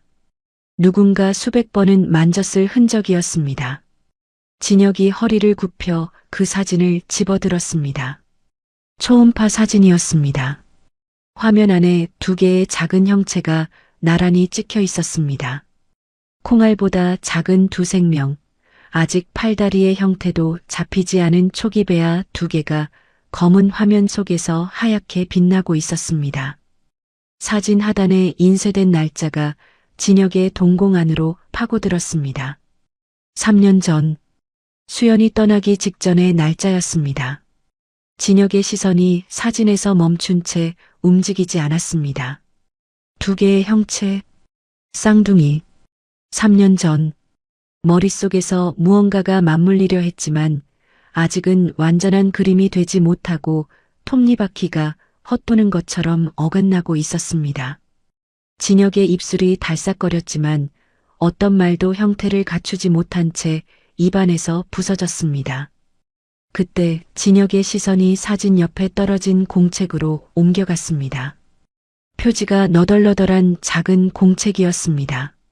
한때 분홍색이었을 표지가 퇴색되어 거의 회색에 가까웠고 귀퉁이는 접히고 찢겨져 있었습니다. 공책이 바닥에 떨어지면서 펼쳐져 있었는데 안쪽 페이지를 빼곡히 채운 글씨가 보였습니다. 수연의 글씨였습니다. 진혁은 그 글씨체를 잊은 적이 없었습니다. 3년간 잊으려 해도 잊어지지 않았던 글씨체. 수연만의 손글씨. 장을 보고 돌아와 냉장고에 붙여놓던 메모의 글씨, 생일마다 편지를 써서 베개 밑에 넣어두던 글씨. 그 글씨가 이 낡은 공책을 가득 채우고 있었습니다. 진혁이 공책을 집어들었습니다. 뒤에서 수연이 몸을 일으키려 발버둥 쳤습니다. 하지만 기어오다 쓰러지기를 반복하던 수연의 몸에는 더 이상 힘이 남아있지 않았고 바닥에 엎어진 채 손만 허공으로 뻗었다 떨어졌습니다. 진혁은 펼쳐진 첫 페이지를 읽기 시작했습니다. 여보. 그 두 글자를 읽는 순간 진혁의 눈동자가 미세하게 흔들렸습니다. 여보. 이 여자가 자기를 그렇게 불렀다는 사실을 머리가 아닌 가슴이 먼저 기억해냈습니다. 여보, 오늘 병원에 갔다 왔어. 체한 줄 알았는데 체한 게 아니었어. 글씨가 또렷했습니다.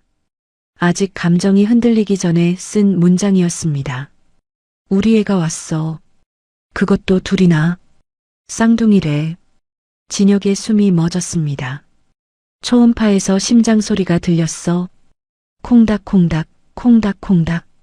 두 개가 동시에 뛰고 있었어. 나는 진료실에서 혼자 펑펑 울었어. 기뻐서 운 거야. 우리가 그렇게 보고 싶었던 아이가 이번에는 둘이나 와줬으니까. 진혁의 손가락이 공책 위에서 멈췄습니다. 심장이 갈비뼈를 때리는 소리가 제 귀에 들릴 만큼 크게 울렸습니다. 그런데 여보, 하늘이 또 우리한테 장난을 쳐. 글씨가 여기서부터 흔들리기 시작했습니다. 글자 위에 동그란 얼룩이 여러 개 찍혀 있었는데 눈물이 떨어진 자국이었습니다. 잉크가 번져 글자에 윤곽이 퍼져 있는 곳도 있었습니다. 의사 선생님이 그러는데 내 몸이 너무 약해서 이대로 두면 아이들도 나도 위험하대.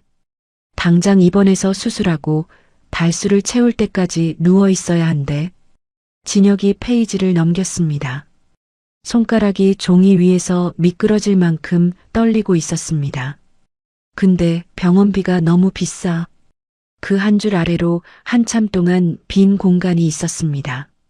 수연이 이 문장을 쓰고 한동안 다음 글자를 적지 못했다는 뜻이었습니다. 빈 공간 아래에 눈물 자국이 더 진해진 글씨가 이어졌습니다. 당신이 피 흘려 모은 돈. 당신이 새벽마다 공사장에서 벽돌 나르고 밤마다 눈 비비면서 코딩해서 점퍼 하나 안 사입고 모은 돈. 나는 그걸 알아.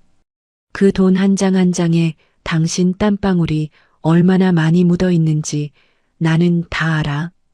진혁의 시야가 흐려지기 시작했습니다. 글자가 물에 잠긴 것처럼 일렁거렸고 그것이 자기 눈에 차오른 물 때문이라는 걸 깨닫는데 몇 초가 걸렸습니다. 당신이 이 사실을 알면 어떻게 할지 나는 너무 잘 알아. 가게 포기하고 그 500만 원 병원비로 낼 거잖아. 그리고 또 공사장 가고 또 라면 먹고 또 내 수발 들면서 몇 년을 보내겠지.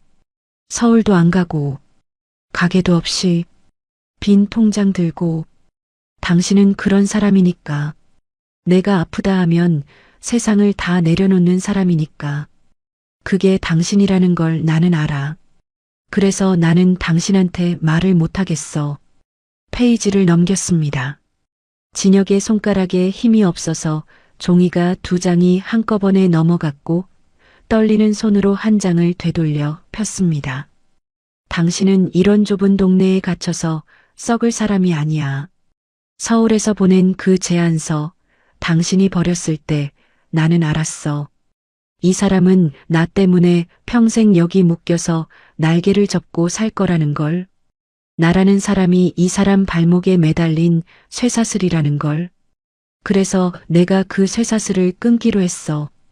진혁의 눈에서 눈물 한 방울이 떨어져 공책 위에 얼룩을 만들었습니다. 3년 전 수연의 눈물 위에 지금 진혁의 눈물이 겹쳐 떨어진 것입니다. 내가 독한 년이 될게. 돈 훔쳐서 딴 남자한테 도망간 나쁜 년이 될게. 그래야 당신이 나한테 미련 안 남기고 서울로 가잖아. 당신은 착해서 내가 불쌍하면 절대 안 가. 나를 미워해야만 가. 그러니까 내가 당신이 세상에서 제일 미워할 짓을 할게. 500만 원 가지고 갈 거야. 하지만 여보, 이것만은 알아줘. 나는 이 돈 절대 안 써. 진혁의 호흡이 무너졌습니다. 들이쉬는 숨과 내쉬는 숨의 간격이 불규칙해지더니 어깨가 한번 크게 떨렸습니다. 이 돈은 당신 거야. 당신 땀이고 당신 피야. 내가 아무리 배가 고파도 아이들이 아무리 울어도 나는 이 돈에 손 안 대. 이건 당신이 서울에서 혹시라도 실패하고 밥 굶을 때 그때 내가 찾아가서 주려고 지키고 있는 거야. 당신이 다시 일어설 수 있게 당신 마지막 안전망으로 내가 품고 있을게. 그러니까 당신은 서울 가서 꿈 펼쳐. 뒤돌아보지 마. 나쁜 나는 절대 생각하지 마. 그냥 앞만 보고 가. 페이지가 넘어갔습니다. 마지막 페이지였습니다. 글씨가 거의 알아볼 수 없을 만큼 흔들리고 있었고 종이 전체가 눈물 얼룩으로 울퉁불퉁하게 불어 있었습니다. 여보, 미안해. 이런 식으로밖에 당신을 사랑할 줄 모르는 내가 미안해. 다음 생에는 내가 부자로 태어날게. 그래서 당신한테 아무것도 포기 안 시키고 아무것도 뺏지 않고 그냥 편하게 사랑할게. 이번 생은 미안해. 공책의 마지막 글자 위에 수연의 눈물 자국 위에 진혁의 눈물이 소리 없이 떨어졌습니다. 진혁이 버티고 있던 다리에서 힘이 한꺼번에 빠져나가며 진혁의 몸이 그대로 방바닥 위로 무너져 내렸습니다. 무릎이 얼음장 같은 장판을 때리는 소리가 둔탁하게 울렸습니다. 3년간 이 여자를 미워했습니다. 이를 갈았습니다. 배신감을 도구로 삼켜 자신을 채찍질하는 연료로 썼습니다. 성공한 뒤에도 단 하루도 편한 잠을 잔 적이 없었습니다. 잠들면 이 여자의 얼굴이 떠올랐고 그때마다 왜 나를 버렸어라는 물음이 가슴을 도려냈으니까요. 그런데 그 답이 지금 이 낡은 공책 안에 있었습니다. 버린 게 아니었습니다. 이 여자는 자기를 버린 게 아니었습니다. 자기를 날아오르게 하기 위해 제 날개를 스스로 꺾은 거였습니다. 제 이름에 도둑이라는 낙인을 제 손으로 찍고 3년간 쥐구멍 같은 방에서 배를 고르며 이 돈만큼은 남편의 것이라고 한 푼도 건드리지 않고 품에 안고 살아온 겁니다. 그리고 쌍둥이. 진혁이 바닥에 떨어진 초음파 사진을 내려다봤습니다. 3년 전 날짜. 2개의 작은 생명. 그리고 지금 이불 속에서 열에 들떠 칭얼거리는 3살짜리 아이 둘. 시간이 맞았습니다. 수연이 떠나기 직전에 찍은 초음파. 그리고 3년 뒤인 지금 3살인 쌍둥이. 이 아이들은 다른 남자의 아이가 아니었습니다. 진혁의 아이들이었습니다. 시장에서 혹덩이라고 비웃었던 그 아이들이 진혁 자신이 세상에서 가장 원했던 제 핏줄이었습니다. 첫 아이를 잃고 텅 빈 방에서 함께 울었던 그 밤 다시는 이런 슬픔은 없을 거라고 서로의 손을 잡았던 그 밤 이후에 찾아온 두 번째 기적이 바로 저 이불 속에서 엄마 품에 안겨 끙끙거리고 있었습니다.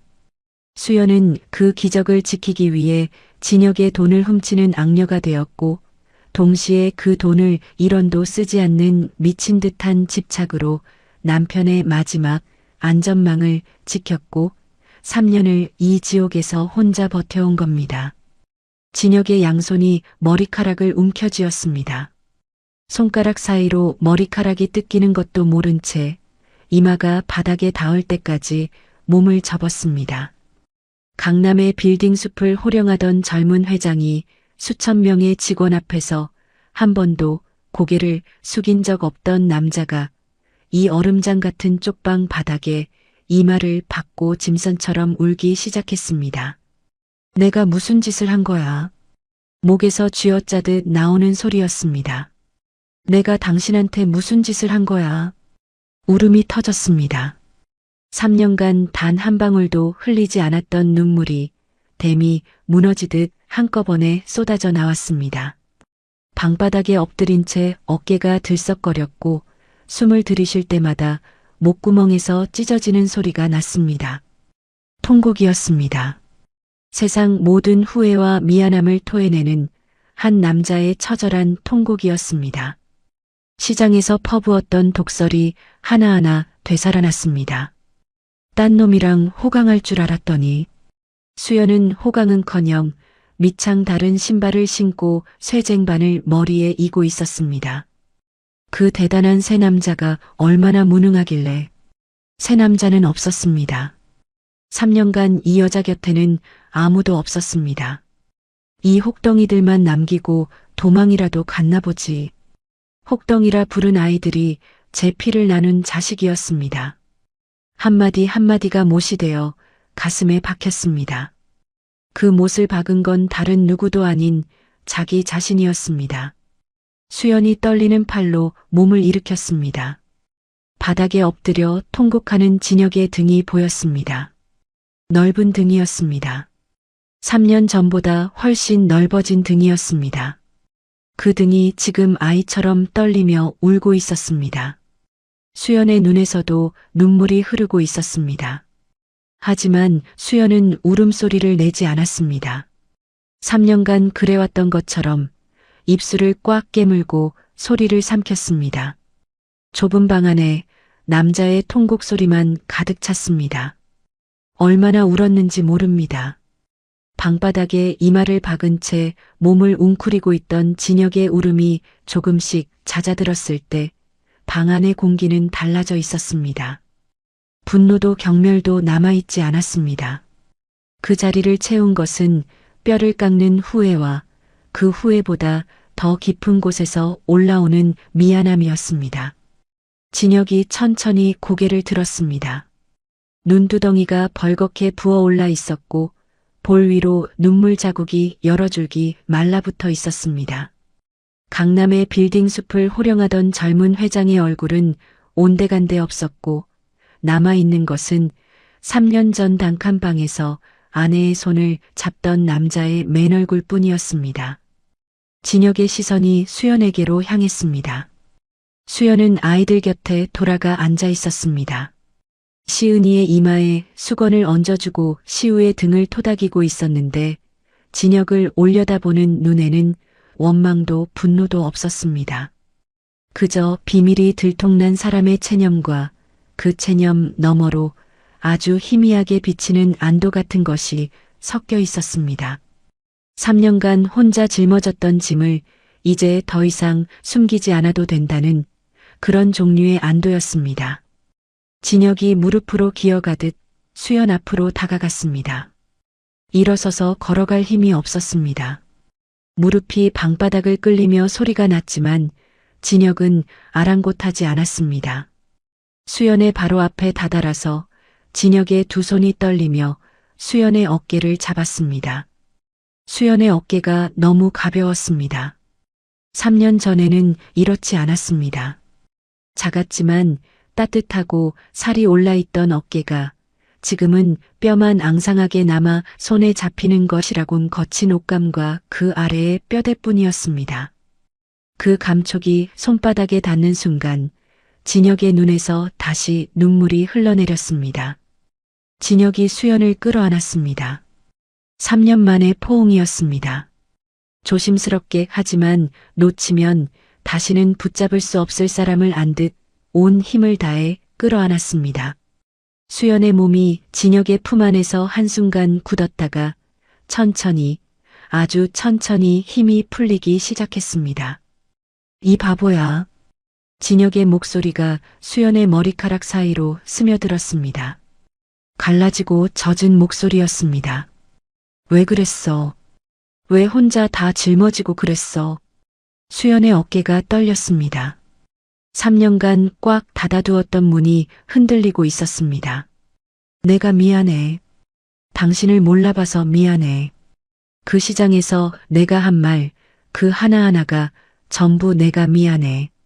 그 말이 떨어지는 순간 수연의 입에서 소리가 새어나왔습니다. 3년간 한 번도 내지 않았던 울음소리였습니다. 시장에서 쟁반을 이고 아이들을 업었을 때도, 분유가 떨어졌을 때도, 한겨울 보일러 꺼진 방에서 아이들을 맨살로 안고 밤을 새울 때도 수연은 울지 않았습니다. 울면 무너질 것 같았으니까요. 무너지면 아이들을 지킬 수 없으니까요. 하지만 지금 3년 만에 이 사람의 품 안에 안기니 그동안 삼키고 또 삼켜왔던 모든 것이 한꺼번에 목구멍을 타고 올라왔습니다. 수연이 진혁의 가슴에 얼굴을 묻고 울었습니다. 소리를 죽이려 했지만 소용이 없었습니다. 3년치 눈물이 댐처럼 터져나왔고 진혁의 셔츠가 순식간에 젖어들었습니다. 진혁은 수연의 머리카락을 쓸어넘기며 등을 토닥이며 아무 말 없이 안아주었습니다. 3년 전 첫 아이를 잃은 밤에 그랬던 것처럼요.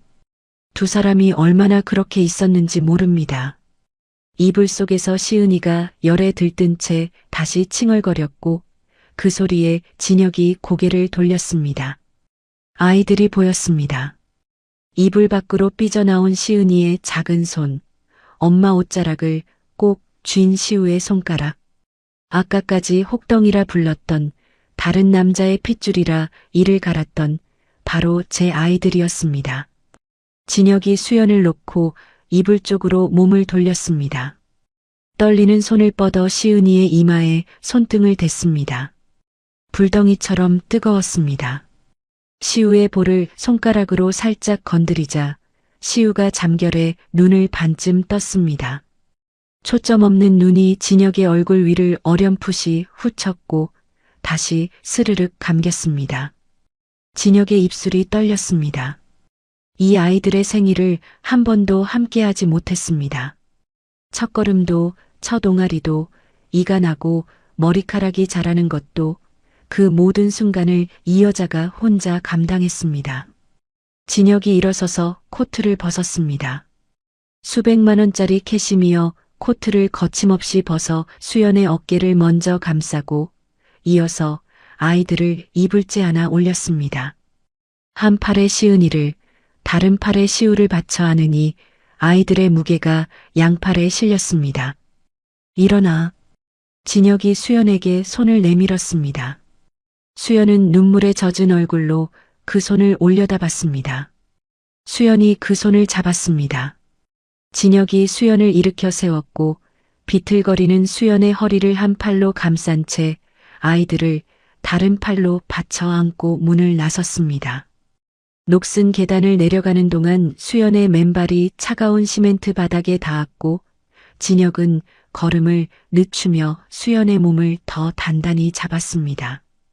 건물 밖에 세단이 대기하고 있었고 경호원들이 일제히 문을 열었습니다. 비서실장이 달려왔고 진혁은 비서실장의 얼굴을 보자마자 명령을 내렸습니다.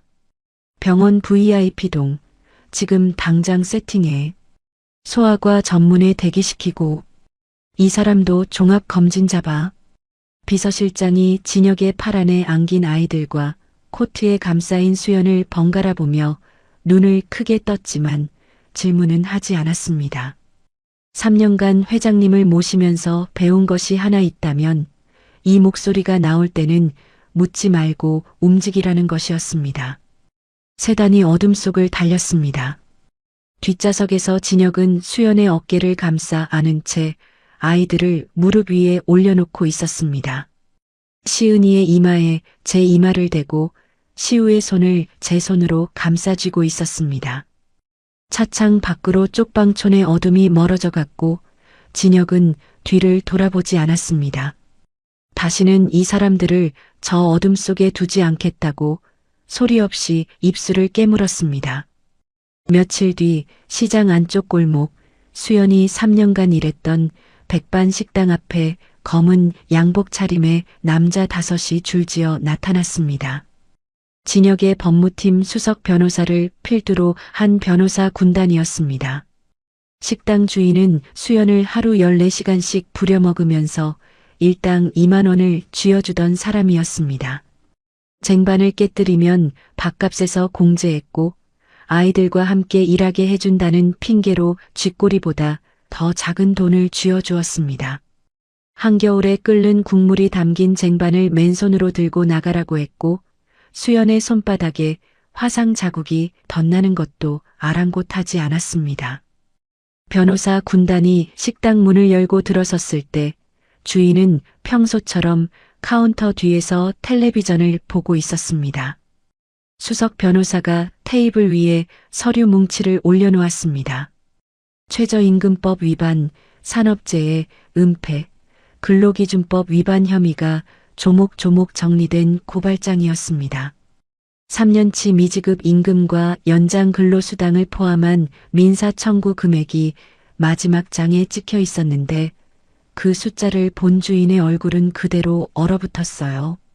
같은 시각 쪽방촌 건물주의 사무실에도 또 다른 변호사팀이 들이닥쳤습니다. 보일러 고장을 수십 차례 신고했음에도 방치한 주거 환경 위반, 임대차 보호법 위반, 그리고 안전관리 의무 위반까지 한치의 빈틈도 없는 고발장이 건물주의 책상 위에 놓였습니다. 건물주가 얼굴이 하얗게 질린 채 변호사에게 합의를 읍소했지만 수석 변호사는 무표정한 얼굴로 한마디만 남겼습니다. 합의는 없습니다. 회장님의 지시입니다. 그로부터 몇 주가 흘렀습니다. 서울 도심 한복판, 진혁의 펜트하우스. 한때 이 넓은 공간에는 구두 소리와 업무 전화 소리만 메아리치곤 했습니다. 냉장고에는 생수와 에너지 드링크만 들어 있었고 식탁은 서류 더미가 대신하고 있었죠. 거실 조명은 언제나 최저 밝기로 맞춰져 있었고 커튼은 닫혀 있는 날이 더 많았습니다. 사람이 사는 곳이라기보다 잠만 자러 오는 곳에 가까웠습니다. 지금은 달랐습니다. 거실 한가운데 놓인 유아용 매트 위에서 시은이가 색연필을 쥐고 무언가를 열심히 끄적이고 있었고 시우는 매트 귀퉁이에 앉아 나무 블록을 쌓다 무너뜨리기를 반복하고 있었습니다. 볼에 살이 올라 복숭아처럼 통통해진 두 아이의 얼굴은 몇 주 전 그쪽 방에서 열에 시달리던 모습과는 전혀 달라져 있었습니다. 시은이가 색연필을 바닥에 떨어뜨리며 까르르 웃었고 그 웃음소리가 펜트하우스의 높은 천장에 부딪혀 통통 튀었습니다. 부엌에서는 맛있는 냄새가 나고 있었습니다. 수연이 작은 냄비 앞에 서서 무언가를 끓이고 있었습니다. 마른 몸은 여전했지만 볼에 혈색이 돌기 시작했고 눈 아래 그늘도 옅어져 있었습니다. 3년간 마른 장작처럼 말라있던 몸에 천천히 온기가 차오르고 있었습니다. 현관문이 열리는 소리가 났습니다. 아빠다. 시은이가 색연필을 팽개치고 현관 쪽으로 뒤뚱뒤뚱 달려갔습니다. 시우는 쌓던 블록을 우르르 무너뜨리며 누나를 뒤따라갔고 두 아이가 거의 동시에 현관에 도착했을 때 문 앞에 서 있던 진혁이 양팔을 벌려 두 아이를 한꺼번에 받아 안았습니다. 진혁이 아이들을 번쩍 들어 올렸습니다. 한 팔에 하나씩 양쪽에 아이를 끼고 거실로 들어서는 진혁의 얼굴에 웃음이 번져 있었습니다. 비서실장이 본 적 없다던 그 웃음이 지금 이 집안에서는 매일 저녁 피어나고 있었습니다. 수연이 부엌에서 고개를 내밀었습니다. 앞치마를 두르고 국자를 든 채로 아이들을 안고 들어오는 진혁을 바라보는 수연의 눈가에 잔잔한 미소가 걸려 있었습니다. 대단한 미소가 아니었습니다. 이 사람이 오늘도 돌아왔다는 것, 그것 하나만으로도 충분한 조용하고 따뜻한 미소였습니다. 진혁이 아이들을 매트 위에 내려놓고 부엌으로 다가갔습니다. 수연의 머리카락을 한 올 쓸어 넘기며 아무 말 없이 이마에 입술을 대었습니다. 수연이 눈을 감았습니다. 3년간 잊고 있었던 온기가 이마 위에서 번져나갔습니다. 거실 통유리창 너머로 서울의 저녁 노을이 붉게 물들고 있었고 그 노을빛이 거실 안으로 길게 들어와 한쪽 벽면을 비추고 있었습니다. 그 벽에 액자 하나가 걸려 있었습니다. 보통 액자에는 가족 사진이나 풍경화가 들어가기 마련이지만 이 액자 안에 담긴 것은 사진도 그림도 아니었습니다. 가장자리가 누렇게 바래고 먼지가 앉은 자국이 남아있는 낡은 5만원권 지폐 뭉치, 은행 띠지가 뜯기지 않은 채 고스란히 남아있었고 띠지 위에 파란 볼펜으로 적힌 500이라는 글씨가 아직도 선명했습니다. 단 1원도 쓰이지 않은 500만 원. 한 남자의 땀이었고 한 여자의 사랑이었고 이 가족이 서로에게 건넨 가장 처절하고 가장 숭고한 약속이었습니다. 액자 위로 노을빛이 내려앉았습니다.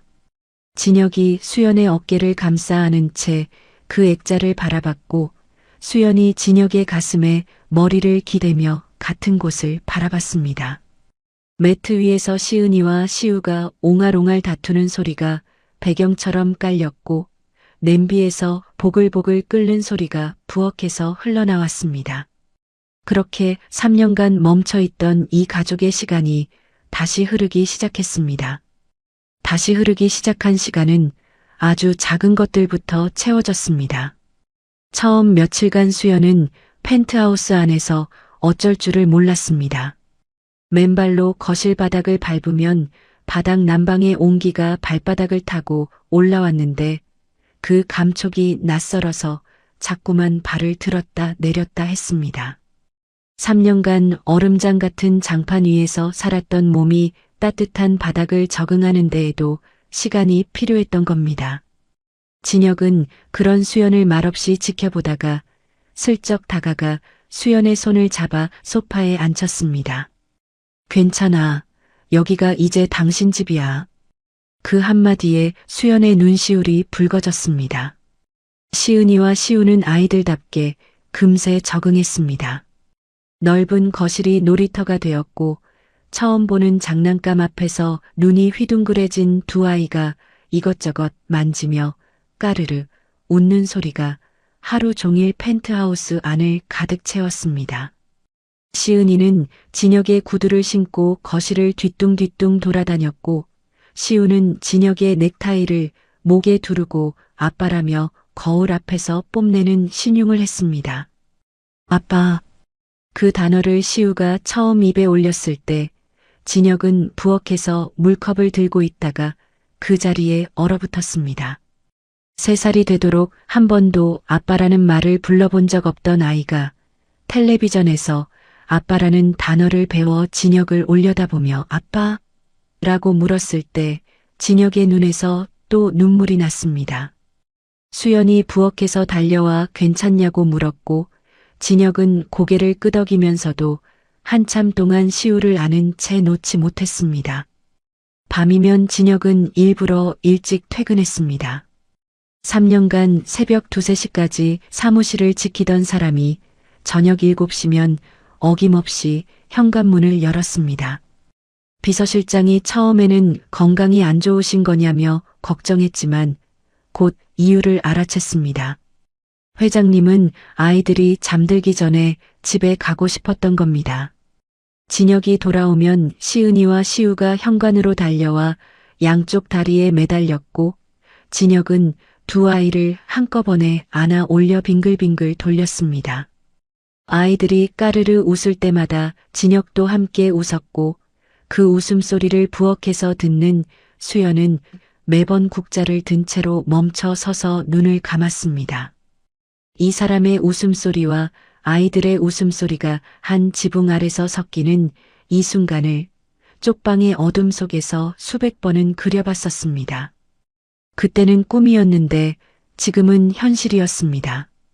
잠자리 시간이 되면 진혁은 아이들 사이에 누웠습니다. 시은이가 진혁의 오른팔에 머리를 얹고 시우가 왼팔에 매달렸습니다. 진혁이 서툴게 동화책을 읽어주면 시은이가 아빠 목소리 웃겨라며 킥킥거렸고 시우는 아빠의 셔츠 단추를 만지작거리다 사르륵 잠이 들었습니다. 아이들이 잠든 뒤에도 진혁은 쉽게 일어나지 못했습니다. 양팔에 실린 아이들의 무게가 세상 무엇과도 바꿀 수 없는 무게였으니까요. 어느 날 밤이었습니다. 아이들을 재우고 나온 진혁이 거실에서 창밖을 보고 있는 수연의 뒤로 다가갔습니다. 수연의 어깨를 감싸 안으며 턱을 수연의 머리 위에 살며시 얹었습니다. 수연이 작은 목소리로 물었습니다. 나 때문에 3년을 고생했잖아. 그것도 미워하면서 원망 안 하냐고. 진혁이 수연을 돌려 세우고 양볼을 두 손으로 감싸 쥐었습니다. 그리고 이마를 수연의 이마에 맞댄 채 낮은 목소리로 말했습니다. 이 바보야, 내가 미워했던 3년보다 당신이 혼자 버틴 3년이 100배는 더 아팠을 거잖아.